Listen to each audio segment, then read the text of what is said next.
Hello জনগণ, আজকে আইছি আমি 100 বছর 100 বছর পুরাতন চা বাগানের ভিতরে। মানে গাছর বয়স 100 বছর, 150 বছর, 40 বছর, 50 বছর, 100 বছর। এই বাগানটা, এই গাছগুলো আজ আপনার ভিতরে দেখাইমু। দেখানি বাদে আপনারাও কমেন্ট করবা যে সে এইরকম গাছ দেখছেন বা জানেন বা শুনছেন, কমেন্ট করে জানাইবা। এখন এই মুহূর্তে আমি আছি সেই শত শত বছর পুরাতন যে বাগান, চা গাছ যেগুলা, এই গাছগুলার বাগানের ভিতরে। এই যে দেখরানি সারিবদ্ধভাবে হাজার হাজার গাছ এই বাগানটার ভিতরে আছে। এই গাছগুলা থেকেই, এই গাছের বীজগুলা থেকেই এই যে আমাদের ওই যে ছোটো ছোটো যে চা গাছ যেগুলা, এই চা গাছগুলার জন্ম হয়, বুঝছেন না? এখন গাছের বয়স আপনার 100-150 বছর। আমি দেখাই আপনার ধরে একটা গাছ দেখলে বুঝতে পারবা। এই দেখো গাছটার গুড়ি দেখলাম কত বড়। এই একটা গাছ দিয়া একটা টেবিল হইব।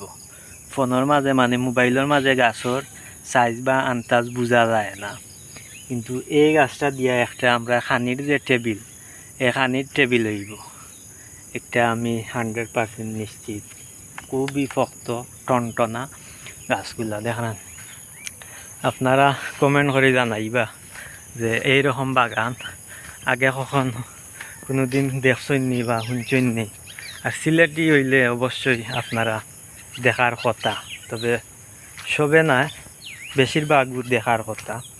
একটু 2-4 জনে হয়তো নাও দেখতে পারেন, তবে সিলেটি বেশিরভাগেও এই বাগান, এই গাছগুলা দেখার কথা। এই যে শত শত বছর পুরাতন দেখলাম।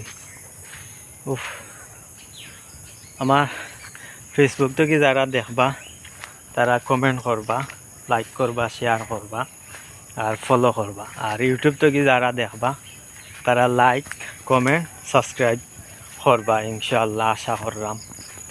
আর আমার মনিটাইজটা ফেসবুকেও মনিটাইজ নাই, ইউটিউবেও মনিটাইজ নাই, কিন্তু আমি ভিডিও চালাইয়া যাইতাম ইনশাআল্লাহ, একদিন সফল হইমু এই আশায় এখনো আমি হাল ছাড়ছি না। আমি পরিশ্রম করিয়া যাইতাম। এখন পরিশ্রমর মাসুল হয়তো আল্লাহ দিবা, বালা কিচ্ছু আল্লাহ ফল দিবা, পরিশ্রমর ফল। মনিটাইজ হয়তো কোনো একদিন পাইলিমু। আপনারা যদি সাপোর্ট থাকে, ভালোবাসা থাকে, তাইলে আশা করলাম আমি দয়টাত ফেসবুক, ইউটিউবও মনিটাইজ পাইমু। আর এই যে আজকে যে আপনার ধরে শত শত বছর পুরাতন চা গাছগুলার বাগান দেখাইলাম, আপনার ধরে সে কিলা লাগলো দয়া করি কমেন্ট করিয়া জানাইবা।